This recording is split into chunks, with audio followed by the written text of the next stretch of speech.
अस्सलाम वालेकुम नाज़रीन, प्रोग्राम दूसरा रुख में खुशामदीद। मैं हूं आपका मेज़बान नादुर गुरामानी। इस वक्त निगरान हुकूमत की जो काबीना है उसकी तरफ अगर हम देखें तो वो भी तश्कील पा चुकी है।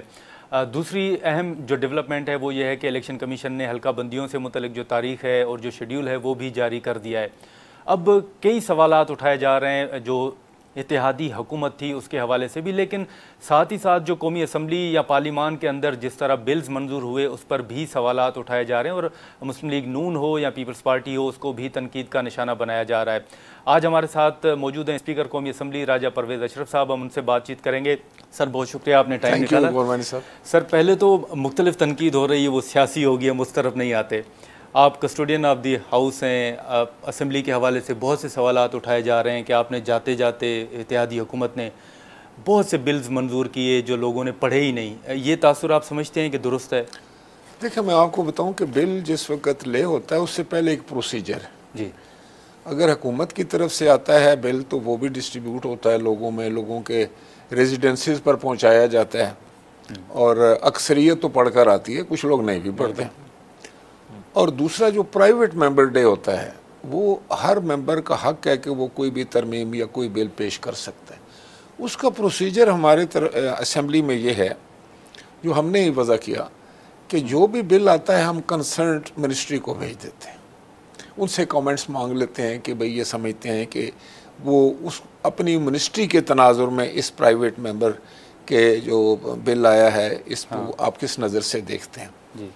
और इसके बाद भी पेश जब किया जाता है बिल, प्राइवेट मेंबर बिल पेश करता है तो सबसे पहले मेरा सवाल जो होता है वो कंसर्न मिनिस्टर से होता है कि डू यू अपोज इट, बिल्कुल, क्या आप इसकी मुखालफत करते हैं। अगर वो कहते हैं कि हम मुखालफत करते हैं तो हम उसकी कहते हैं कि आप हाउस को उसकी वजह बताएं, रीज़न बताएं। जब वो रीज़न बताता है तो फिर वो जिस मेंबर ने बिल पेश किया हम उसको बोलते हैं कि आप इसका जवाब दें। तो दोनों जो सवाल और जवाब जो हैं वो हाउस के सामने रखते हैं, उसके बाद पुट किया जाता है। अगर मिनिस्टर कहता है कि नो मैं इसको अपोज नहीं करता और फिर मैं डायरेक्टली उसको हाउस में पुट कर देता हूँ, तो हाउस जो है वो सोवरन है, वो जो उसकी मेजॉरिटी बात करती है वो बाइंडिंग है सब पर। वो बिल 1 हो या 200 हो उस पर नहीं है। और जो हाउस है नेशनल असेंबली या पार्लियामेंट जो है उसका काम ही लेजिस्लेशन करना है। और ये भी अजीब बात है कि अगर लेजिस्लेशन ना हो तो ये सवाल उठता है कि जी इस असेंबली में तो लेजिस्लेशन ही नहीं हुई, कोई कानून साजी नहीं हुई, कोई बिल ही नहीं पास हुआ। और अगर बिल आते हैं, बिल आने में एक बड़ा मरहला तय करके आता है बिल, मेंबर्स को भी बड़ी मेहनत करनी पड़ती है, उसको बिल को बनाना पड़ता है। उसके ये तो प्राइवेट मेंबर हो गए ना, लेकिन जो हुकूमती बिल हैं, हुकूमती बिल भी जो देखे ना जी वो भी ज़रूरत के तहत आते हैं। जब आपको ये पता हो कि ये असेंबली की मुद्दत पूरी हो रही है, उस बाकी में गैप है जी। और आपको हुकूमत को एक in the larger interest of the state और गवर्नमेंट पब्लिक आपको वो बिल मंजूर करना है। फ़र्ज़ करें कि कहीं आपकी कोई इंटरनेशनल कमिटमेंट्स की बात है, आपने किसी को कोई पावर देने की बात करनी है और वो आप अगर लेकर आते हैं तो मैं समझता हूँ कि उसको भी हम डिबेट करवाते हैं। हम वज़ीर कानून को कहते हैं कि आप इसके खदोखाल बयान करें, क्यों लेकर आना चाहते हैं। सर अब साबिक वज़ीर आज़म है शायद खाकान अब्बासी साहब, वो कहते हैं कि हमने बिल्स पढ़े ही नहीं, मुशावरत ही नहीं हुई, बातचीत ही नहीं हुई। मैं उनकी बात पर तो कमेंट नहीं करूँगा। वो उनकी अपनी जमात जो थी वो गवर्नमेंट में थी, बिल उन्हीं की तरफ से आते थे, उन्हीं का वज़ीर कानून लेकर आता था, उनके वज़रा लेकर आते थे। और अगर वो उनको पढ़ने के लिए नहीं मौका मिला तो इस पर तो मैं कोई कमेंट नहीं करूँगा। लेकिन जो लोग हमारे पे ये एतराज़ करते हैं इस असेंबली पे, as a custodian of the house मैंने तो रूल्स के मुताबिक जो है वो बिल्स पेश किए और फिर वो स्वाबदीद हाउस किया है। अब हाउस का सेंस लेते हैं, वो chosen representative of the people जो हैं वो करते हैं। मुझे कोई हक नहीं है अनलेस कि मैं बिल्कुल उस पर कन्विंस हो जाऊँ कि ये 100% गलत बिल है कि मैं उसको किल कर दूँ, वरना मैं समझता हूँ कि उसको हाउस में लेके जाना एक जिम्मेदारी होती है और उसको डिफेंड करना या उसकी मुखालफत करना ये हुकूमत की होती है और अपोजिशन की। अगर तीनों तरफ से नहीं आती तो वो बिल पास हो जाता है। फिर इतनी ह्यू एंड कराई, देखे ना, मैंने कहा ना कि यहाँ काम करना बड़ा मुश्किल काम है। अब अगर कानून साजी नहीं होती है, कोई बिल पास नहीं होते तो कहते हैं इस असेंबली ने क्या किया, इन्होंने तो कुछ भी नहीं किया, इन्होंने तो पैसे ज़ाया कर दिए। इन्होंने तो एक कानून भी नहीं बनाया, तो क्यों बैठे हैं ये? अगर कानून साजी होती है तो कहते हैं भाई इतनी जल्दी में क्यों बना दिया। अब देखें ना, एफिशिएंसी को अगर आप हेस्ट कहते हैं और फिर हेस्ट को अगर आप किसी की बदनामी के लिए इस्तेमाल करते हैं तो ये भी एक वतीरा है। मुझे याद आ गया कि मेरी आदत थी कि मैं वज़ीर भी था तो मैं जल्दी फाइल निकाल देता था और इसरार करता था कि इसको मुकम्मल करो इसको। सही। और फिर वो इल्ज़ाम क्या आते थे, अनहोली हेस्ट। अगर कोई रख के काम करता है तो वो तो होगी अनहोली हेस्ट, और रख के फाइल बैठा रहता है 6-8 महीने निकालता ही नहीं है तो वो फिर बड़ी ईमानदारी है जनाब। अब ये इन चीज़ों से कौम को बाहर आना चाहिए और मीडिया को इसमें पार्ट प्ले करना चाहिए। देखिए आप, वो यूनिवर्सिटीज़ के बिल थे इकट्ठे जो आए, तो वो हर मेंबर का हक है कि वो बिल पास करे। और अभी तक मैं शायद लोगों को समझा नहीं सका, मैंने हाउस में भी इस पे जो थी वो चेयर से रूलिंग दी थी कि आप जो भी यहाँ पास कर रहे हैं ये subject to the fulfilment of the requirement of higher education commission है। वो आपको सर्टिफिकेट देंगे, वो एनओसी जारी करेंगे तो आप यूनिवर्सिटी शुरू कर सकते हैं। हाँ।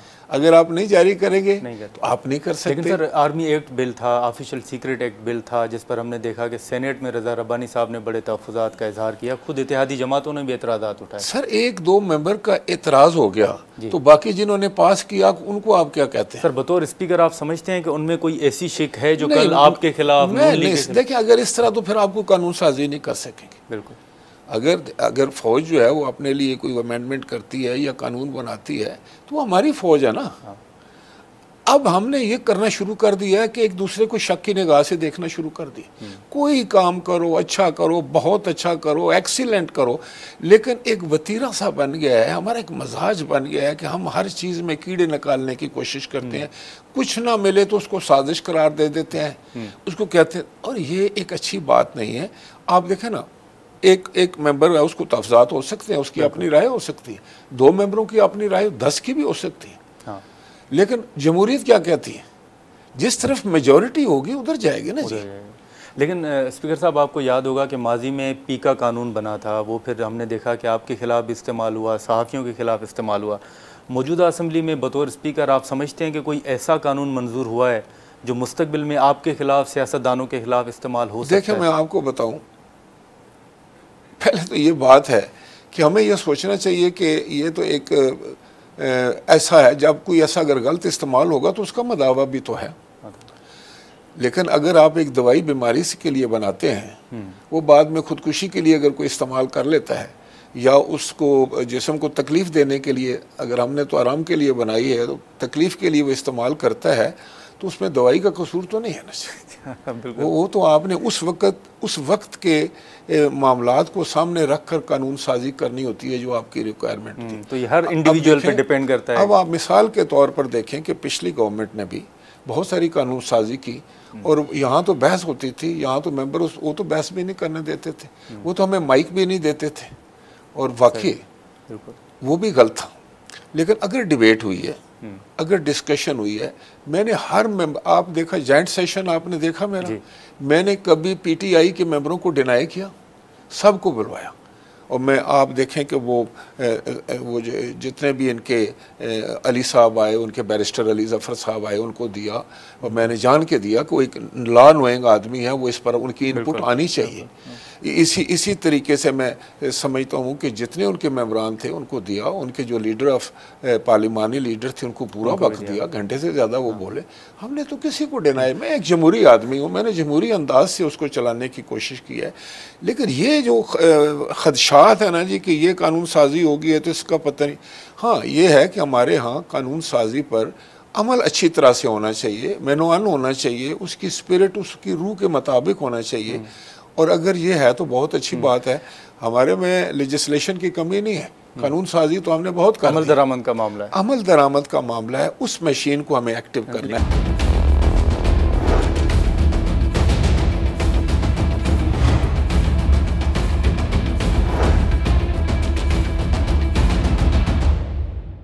प्रोग्राम में दोबारा खुशामदीद। सर, एक अब इलेक्शन कमीशन को अगर आप देखें तो उन्होंने हल्का बंदियों से मुतल्लिक तारीख दे दी है। बतौर हाउस ऑफ कस्टोडियन तो आपकी हमने राय ले ली, लेकिन अभी इस तमाम प्रोसीजर के बाद आपने भी अवाम में जाना है, आपने भी पीपल्स पार्टी के उससे इलेक्शन लड़ना है, आपने भी शायद सवालों के जवाब देने होंगे। तो आप समझते हैं कि इलेक्शन वक्त पर होंगे, 90 डेज़ में होंगे? अगर नहीं होंगे तो पीपल्स पार्टी का तो बड़ा वाज़ेह मौक़िफ़ रहा है कि 90 दिन में इलेक्शन करवाएं आप। जी, ये आप ठीक कह रहे हैं, बिल्कुल दुरुस्त बात है कि पाकिस्तान पीपल्स पार्टी ने हमेशा ये कहा है कि आइन के मुताबिक जो भी मुद्दत बनती है वो 2 हो सकती हैं। अगर आपने असेंबली को मुद्दत पूरी करवानी है तो 60 दिन होंगे, अगर उससे 2-4 दिन पहले जाती है तो 90 डेज़ हो गए। हाँ। तो आइनी पोजीशन तो यही है कि 90 दिन के अंदर इंतखाबात होने चाहिए। लेकिन अब एक नई डेवलपमेंट हुई है कि सेंसस जो है ना, वो भी एक आइनी ज़रूरत है। जब सेंसस हो गए तो जब सेंसस हो गया तो फिर उसका नोटिफिकेशन भी रोका नहीं जा सकता। फिर हल्का बंदियाँ, जब नोटिफिकेशन हो जाए और आप कहते हैं आपकी आबादी बढ़ गई है तो फिर आपको नई हल्का बंदियाँ करनी। अब नई हल्का बंदियाँ जो हैं ये भी बड़ा एक बारीकी का काम है, बड़ा मगजमारी का काम है, बड़ा टीडियस जॉब है। इसमें एतराज़ात होते हैं, फिर उसके बाद उनको लिए उनको एतराज़ को सुना जाता है, फिर फैसले होते हैं, फिर अपीलें होती हैं, फिर बड़े। तो इलेक्शन कमीशन ने शायद कल ही ये बड़ा वाशगाफ अल्फाज में कहा है कि 90 दिन में हम इलेक्शन नहीं करा सकते। अच्छा, अब अगर वो 90 दिन में नहीं करा सकते, और उसका रीज़न भी ये है कि एक आइनी जो है वो उसमें एक कॉन्स्टिट्यूशनल रिक्वायरमेंट है जिसकी वजह से वो कहते हैं कि हमें तो हल्का बंदियाँ ज़रूरी करनी है, और वो दिसंबर तक होंगी। वो दिसंबर तक होती हैं। तो फिर उसके बाद अगर आप शेड्यूल जारी करते हैं तो लामहला आप फरवरी मार्च में चले जाते हैं। मेरी पार्टी का और मेरा ख़ुद यही था कि इलेक्शन जो है वो जल्द होने चाहिए, निगरान हुकूमतों को लंबा नहीं होना चाहिए। लेकिन इस ये जो कॉन्स्टिट्यूशनल रिक्वायरमेंट है इसकी वजह से मैं समझता हूँ कि इलेक्शन में ताख़ीर होगी और इलेक्शन 90 डेज़ में नहीं हो सकेंगे, जिसका वाशगाफ ऐलान जो है वो चीफ इलेक्शन कमिश्नर ने कर दिया। तो आपको सर कितनी ताख़ीर नज़र आ रही है? मैं समझता हूँ कि फरवरी मार्च में हो जाने चाहिए इलेक्शन। अच्छा, जो निगरान हुकूमत की तश्कील हुई है उसके हवाले से भी बड़े सवालात उठाए जा रहे हैं कि शायद ये सेटअप ऐसा लाया गया है जो लंबा चलेगा। बतौर स्पीकर आपको भी ऐसा कुछ नज़र आ रहा है? नहीं, देखिए, मैं समझता हूँ कि जब असेंबली नहीं होती ना जी, तो सेटअप जो है ना वो भी एक हैंगिंग सेटअप होता है, और जो निगरान सेटअप है उसका सिर्फ काम यही है कि वो इंतखाबात करवाए, या जो डे टू डे मामलात हैं, जो पाइपलाइन के अंदर मामलात होते हैं, उनको वो वॉच करे और उनको आगे बढ़ाने की कोशिश करे। ना तो वो नया कोई पॉलिसी ला सकते हैं, ना वो कोई नया कानून ला सकते हैं, ना वो कोई बड़ा प्रोजेक्ट लॉन्च कर सकते हैं किसी साहब। अब ये मौजूदा बिल के बाद उनके इख्तियारात में इजाफा तो हुआ? नहीं, वो बस वो रूटीन के जो फ़र्ज़ करो कि उन्होंने अगर एक IMF या वर्ल्ड बैंक से कोई सिग्नेचर करने हैं या दस्तखत करने हैं, या उनके साथ कोई मुआहदा तय करना है, या उस मादे को एक्सटेंड करना है जो ऑलरेडी पाइपलाइन में है, तो इतने इख्तियार तो देने पड़ेंगे, वरना वो क्या 3-4 महीने रुके रहेंगे। लेकिन राय साहब ये बताएं कि कब तक ये 75 साल तारीख आप उठा कर देख लें कि किसी वज़ीर आज़म ने अपनी मुद्दत पूरी नहीं की, जेलों में गए, आप अदालतों में पेश होते रहे, ये सिलसिला कब तक चलता रहेगा आप समझते हैं? गुरमानी साहब, इसको फ़ौरन ख़त्म होना चाहिए, इसको गए कल में ख़त्म हो जाना चाहिए था। अनफॉर्चुनेटली हम ये इसको नहीं कर रहे, और उसकी वजह से एक गैर यकीनी की कैफियत मुल्क को खाए जा रही है, और हम एक ऐसे गड़े की तरफ बढ़ रहे हैं जिसका हम बिल्कुल उसको शॉर्ट साइटेडनेस से देख रहे हैं, और ये नहीं देख रहे कि इसके जो है ना वो आफ्टर मैथ इफ़ेक्ट क्या होंगे, या आइंदा आने वाले 5 साल में 10 साल में कौम को क्या भुगतना पड़ेगा।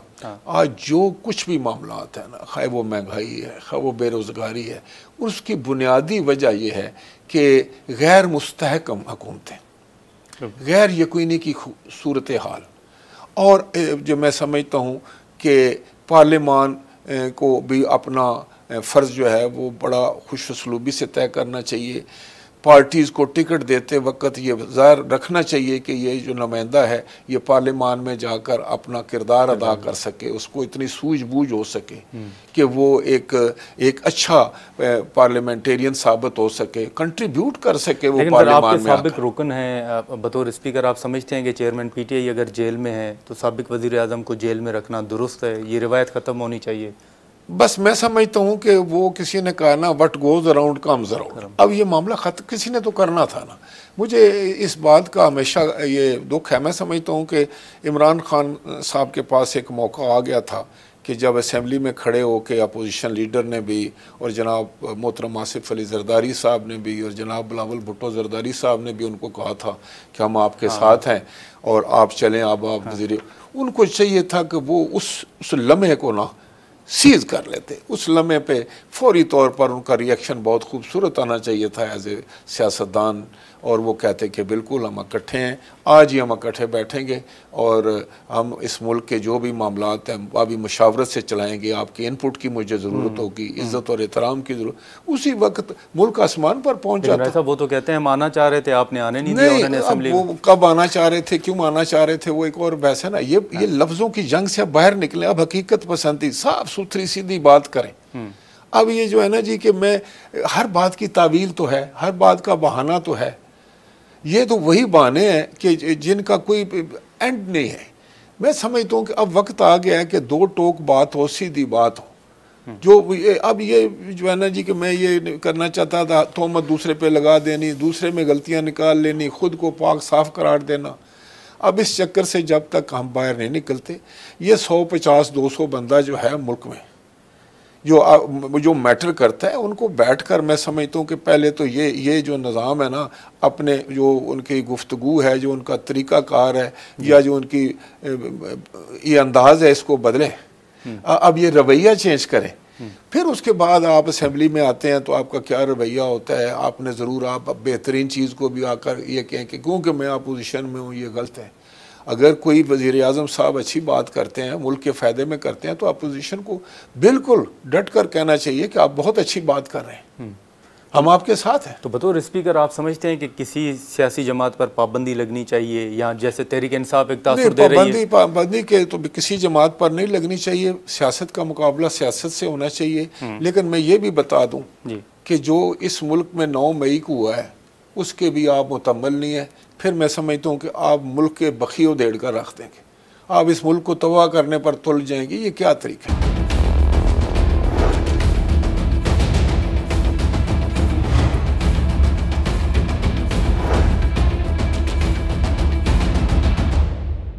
अभी अगर हम देखें तो एक आपने कानून मंजूर किया, पार्लिमान के मंजूर किए हुए कानून पर पहले सुप्रीम कोर्ट ने स्टे जारी किया और अब उसको कलअदम करार देकर हुए आप ही के मंजूर किए गए कानून को आइन के खिलाफ करार दे दिया।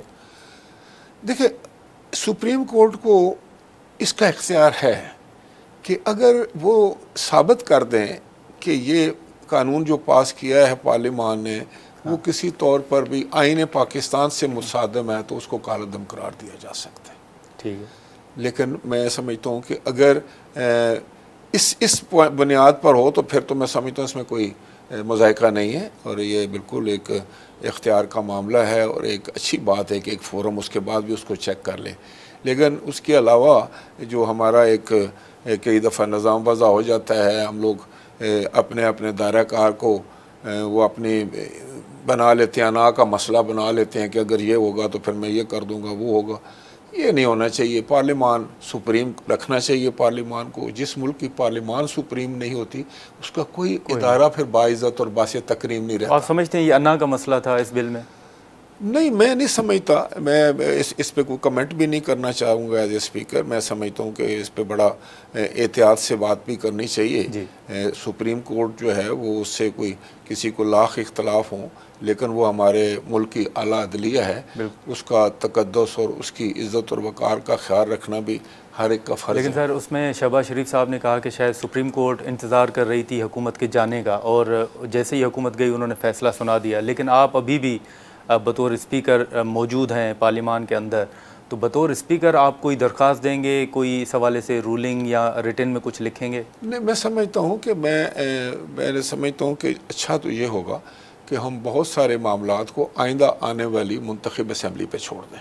लेकिन सर जैसे हमने जिक्र किया कि मुख्तलिफ बिल्स के हवाले से सवालात उठ रहे, वहीं पर आप पर एक तनकीद ये भी होती है कि आपने जस्टिस काजी फ़ायज़ ईसा साहब को बुलाया पार्लिमान के अंदर, बाकी जजेस जो साहिबान थे वो नहीं आए, तो आप समझते हैं कि ये मुतनाज़ा बनेगा मामला? अब मैं आपको बताऊं क्योंकि मैंने क्यों बुलाया।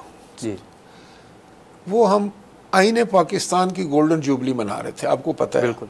और हमने उसमें ना सिर्फ पाकिस्तान के अंदर से सारे लोगों को इनवाइट किया, बल्कि बैरून मुल्क से भी हमने लोगों को दावत दी, वो लोग तशरीफ़ लाए। तो मैंने तमाम हाई कोर्ट्स के जज साहबान को, तमाम सुप्रीम कोर्ट के जज साहबान को, बिशमोल आज़ाद कश्मीर और बिशमोल जो है ना गिलगित बल्तिस्तान, सबको इनवाइट किया कि ये आईने पाकिस्तान की सालगिरह है। ये आईने पाकिस्तान का एक जो है, उस दिन कोई असेंबली नहीं है, वो तो एक सेमिनार आप समझ सकते हैं, एक गैदरिंग थी जिसमें आईने पाकिस्तान के ऊपर बात होनी थी और करनी थी। मैं समझता हूँ कि काजी फायज़ ईसा साहब तशरीफ़ लाए, वो उन्होंने एक बहुत उनके मशकूर हैं, और वो आए और उन्होंने जो भी अपने ख़यालात का उसका इजहार किया उन्होंने। और हमने पहली दफ़ा, आपको पता है कि आईने पाकिस्तान की पॉकेट साइज़ आइन जो है वो हमने प्रिंट करवाया, और हम बड़ा उन्होंने अप्रिशिएट किया, क्योंकि आईने पाकिस्तान जो है उसका इज़्ज़त एहतराम तो हर इदारे को करना है, हर शख्स को करना है, खैर वो कहाँ बैठा है, जहाँ पर भी है। तो ये तो एक नेशनल कॉज था, एक आपका कौमी एक वो हो रहा था, सेमिनार हो रहा था। तो सर बंदियाल साहब क्यों नहीं है उसमें? बंदियाल साहब ने ख़त लिखा था मुझे। अच्छा। और उन्होंने कहा था कि मेरी अपनी ज़ाती मसरूफियात और मेरे जो उनका जो यकीनी तौर पर जो उनका अपनी ज़िम्मेदारियाँ हैं, उनकी वजह से मसरूफ़ थे और वो नहीं आ सके। बाकी कई जजेस ने भी मुझे ख़त लिखा और उन्होंने अप्रिशिएट किया, मुबारक दी नेशनल असम्बली को कि हमने ये इनिशिएटिव लिया है और गोल्डन जुबली हम मना रहे हैं। उन्होंने अपनी नेक ख्वाहिशात का इजहार किया। तो आप यहाँ नहीं समझते कि सर पार्लियामान को वो इख्तियार नहीं है जजेस की तकरीर में जो होना चाहिए? ये बिल्कुल, ये जो उस वक़्त 19वीं तरमीम हुई, वो मैं समझता हूँ पार्लियामान के साथ ज़्यादती थी। इसी तरह ये यहाँ से शुरू हो जाता है ना कि मैं कहूँ कि मैं पार्लियामान, हमने तो पार्लियामान क्या है बुनियादी तौर पर, कि आपके जो 25-26 करोड़ लोग हैं वो अपने नुमाइंदे जो हैं वो इलेक्ट कर, इंतखाब उनका करके भेजते हैं। वो मुख्तलिफ जमातों के लोग होते हैं, वो आते हैं। और क्या तरीका है आपको सेंस करने का कि पाकिस्तान की आवाम क्या चाहते हैं? लेकिन सर क्या कोई हाई कोर्ट, सुप्रीम कोर्ट का जज ये कह सकता है कि जो पब्लिक की ट्रू एस्पिरेशन है उसको इल्म है? लेकिन सर आपको तरमीम में समझौता क्यों करना पड़ा? क्या कोई दबाव था उस वक्त? जी बिल्कुल, उस वक्त मुझे ये बताया गया कि वहाँ तो ये थ्रेट था कि वरना आपकी ये सारी तरमीम जो पहले आपने की हुई है वो उड़ा दी जाएंगी। उस तरमीम में क्या था? पहली तरमीम ये थी कि पहली दफ़ा जनरल मोहम्मद ज़ियाउल हक साहब ने अपना नाम डाल दिया था, कॉन्स्टिट्यूशन के अंदर लिखा हुआ था, आपको पता है ये? अच्छा सर, वो निकालना था, उसको निकाला गया। भाई कॉन्स्टिट्यूशन में किसी फ़र्द वाहिद का नाम लिखा जा सकता है? उस वक़्त तो मैं समझता हूँ कि किसी कोर्ट ने, किसी सुप्रीम कोर्ट के जज ने इस चीज़ का सुओ मोटो नहीं लिया कि पाकिस्तान, आईने पाकिस्तान के अंदर एक शख्स का नाम कैसे आ सकता है। हाँ, अब क्या वो आईने पाकिस्तान से मुसादम नहीं था? बिल्कुल। क्या वहाँ पर जो अमेंडमेंट्स की गई थी, जो उसका हुलिया बगाड़ा गया था 1973 के आइन का, क्या वो गैर आइनी नहीं था? तो सर बतौर क्या कोई कस्टोडियन जो है वो आइन का बोला? हाँ। हम लोग तो उस वक़्त कोड़े खा रहे थे ना, हम लोग तो जेलों में थे उस वक़्त, हम तो सड़कों पर फिर रहे थे, मारे फिर रहे थे, एहतजाज कर रहे थे। पीपल्स पार्टी का तो मैं कह सकता हूँ 100% यही हालात थे, और हमारी लीडरशिप कुर्बानियाँ दे रही थी, और लीडरशिप जो थी वो फांसी के फंदे झूल रही थी। तो किसने खड़े होके कहा कि नहीं ये आइन के बरखिलाफ बात हो रही है? तो अभी अगर सही भी कानून साजी होती है तो अभी तो आप एक कोई उसमें से निकाल लेते हैं कोई छोटा सा नुक्ता और बड़ी और तनकीद उसको करके, तो आप समझते हैं कि आपने सब कुछ अच्छा। लेकिन सर अब आप क्या समझते हैं कि तकर्रुर का जो तरीक़ेकार है वो क्या होना चाहिए, अभी जो खामी आपको नज़र आ रही है? मैं समझता हूँ, देखें, कुछ हमें इस पर अमेंडमेंट करनी चाहिए, और जो हमारी पार्लिमानी कमेटी है वो उसको ज़्यादा पावरफुल होना चाहिए। हाँ। और उसको बाकायदा हमने ये शुरू किया था कि न्यूली अपॉइंटेड जजेस के इंटरव्यू लेने, ये करना, ये सब कुछ उनको देखना, उनका रिकॉर्ड देखना उनको। लेकिन मैं समझता हूँ कि उनको ज़्यादा इख्तियार होना चाहिए कि वो रोक सकें किसी को, और वो उसको दोबारा रिकन्सिडर के लिए कह सकें। लेकिन ये होता ये है कि वो जो चीज़ सामने आई है कि वहाँ भी पसंद नापसंद चलती है, अनफॉर्चुनेटली। बस वो कोई ना कोई चैम्बर जो है वो हो जाता है, फेवरेट हो जाता है, उसी चैम्बर से आने शुरू हो जाते हैं बंदे। बिल्कुल। पहले इससे बहुत पीछे चले जाएं तो जजेस के बेटे जो तो सारे जज बनते थे। ये जो चीज़ें हैं ना जी, इसको पार्लियामान नहीं देखना है। पार्लियामान को इसकी मैं समझता हूँ कि इसका हक है और हक हासिल होना चाहिए, और इस हक से रोकना जो है वो पाकिस्तान को कमज़ोर करने के मुतरादिफ है। मैंने पहले ही आपसे बता दिया कि जिस मुल्क की पार्लियामान बाइज़्ज़त और बाइख्तियार और बावकार ना हो, उसका कोई अदारा भी जो है वो बाइज़्ज़त नहीं रह सकता। रह साहब अगर इजाज़त दें तो यहाँ पर एक शॉर्ट ब्रेक लेते हैं और ब्रेक के बाद राजा साहब से गुफ्तगू जारी रखते हैं।